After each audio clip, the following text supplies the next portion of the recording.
for analysis now, and after years of animosity, Turkey and neighbouring Armenia say they hope to establish diplomatic relations later this year. As part of the deal, their border may open for the first time since 1993. Vincent Dowd considers why the relationship between Turkey and Armenia is changing. When, a year ago, the Turkish football team travelled to Yerevan to play Armenia in a World Cup qualifier, they won 2-0. Perhaps more significant was that sitting alongside Armenia's President Sargsyan was his Turkish counterpart, Abdullah Gül. Mr. Gül was the first Turkish leader to visit Armenia since it became independent of the USSR. His presence in the stadium was a very public indication that relationships between the two states are changing. Turkey and Armenia have long coexisted in a complex web of mistrust. Underlying everything is the Armenian allegation that in the First World War, the Turks deliberately slaughtered more than 1 million of their compatriots.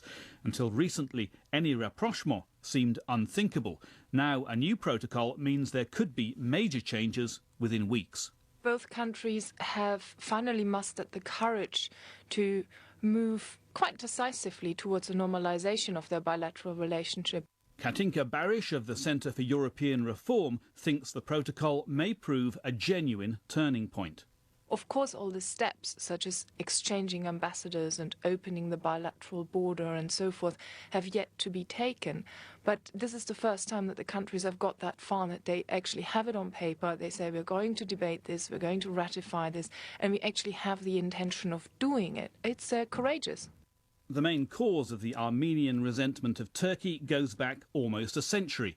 As the Turkish-dominated Ottoman Empire collapsed, hundreds of thousands of Armenians died in what Armenians see as a deliberate genocide. The Turks insist there was no such policy. The Armenians, like many others, died in the violent confusion of war and the chaotic downfall of a once mighty empire.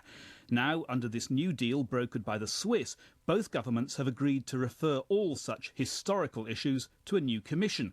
It's a way of sidelining the genocide question, among others. The plan has gone down badly with the worldwide Armenian diaspora, Aram Hamparian of the Armenian National Committee of America. The response of diasporan Armenians around the world has been very cautious, very skeptical. Our concerns are focused on several of the provisions of these protocols, including one that would set up a historical commission to study the Armenian genocide, which we consider deeply offensive and in effect a victory for Turkey, because they've been trying to cast doubt on this human rights atrocity for many years, and this is another way for them to do that. One factor pushing détente with Armenia has been the arrival of a new Turkish foreign minister. Ahmet Davutoğlu believes Turkey could and should be a far more significant player on the regional and world stages. But the minister has said it's a prerequisite his country should have zero problems with its neighbours. Journalist Hugh Pope covers the complex politics of the region. The foreign minister has come into power recently, but he's been behind the scenes for several years, and he's been behind several initiatives that have done quite a lot to make Turkey seem like a much more neutral player in regional conflict. It's very important for Turkey to establish relations with Armenia if it's going to have any ability to say that it is this neutral regional player, which is, as the new foreign minister puts it, is aiming for zero problems and peace with all its neighbours.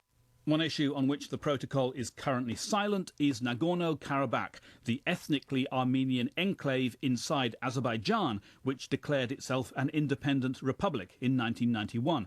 Turkey, an ally of Muslim Azerbaijan, sealed its border with Armenia in protest at events in Nagorno-Karabakh. Since then, Armenia, a country of 3 million people, has been unable to trade with Turkey, with a population of some 77 million. That clearly has been a massive economic handicap.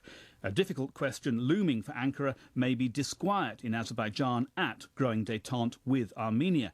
But Katinka Barish of the think tank the Centre for European Reform says that for now the process of rapprochement appears solid. the Turks have backtracked in the sense that they no longer have an explicit link in place telling Armenia that they can only open the border if there's progress on Nagorno-Karabakh.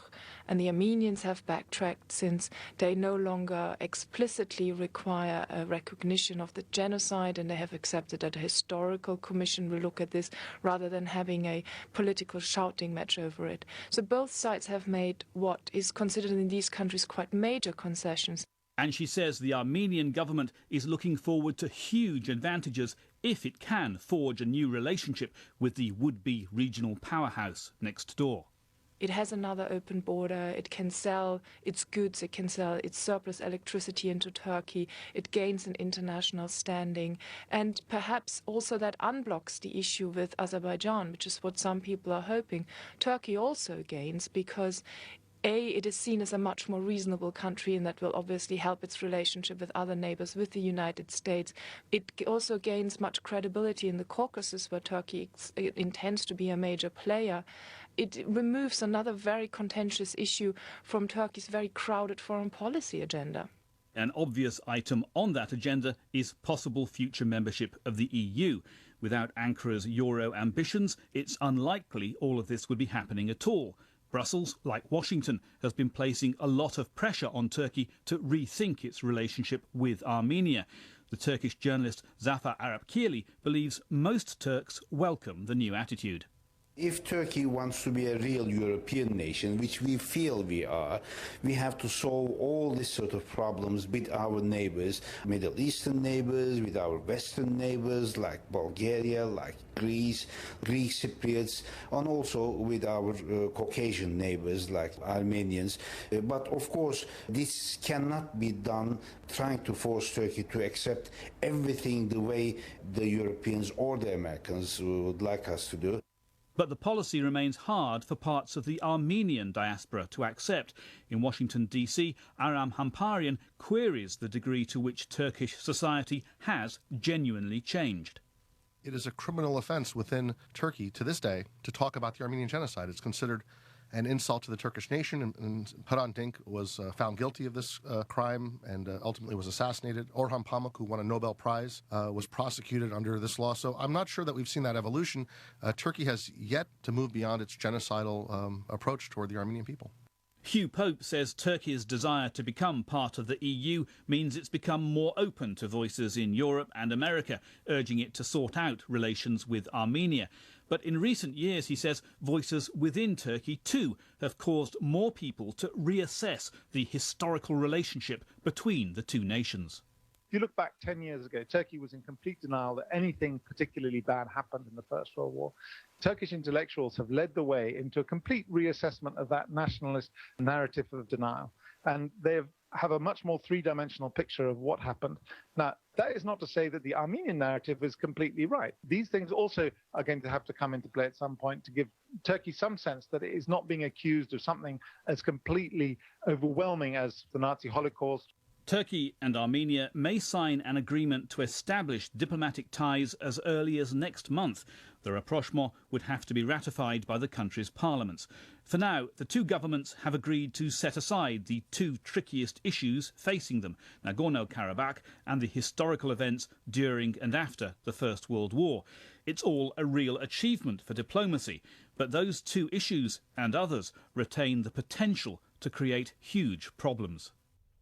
Analysis was written and produced by Vincent Dowd. And in tomorrow's programme, we'll be looking at the situation in Zimbabwe. A reminder of the main news: President Obama has told a rare joint session of the US Congress that he's determined to be the last president forced to take up the cause of health reform. Well, it's 4:50 GMT. You're listening to the BBC World Service, broadcasting from London.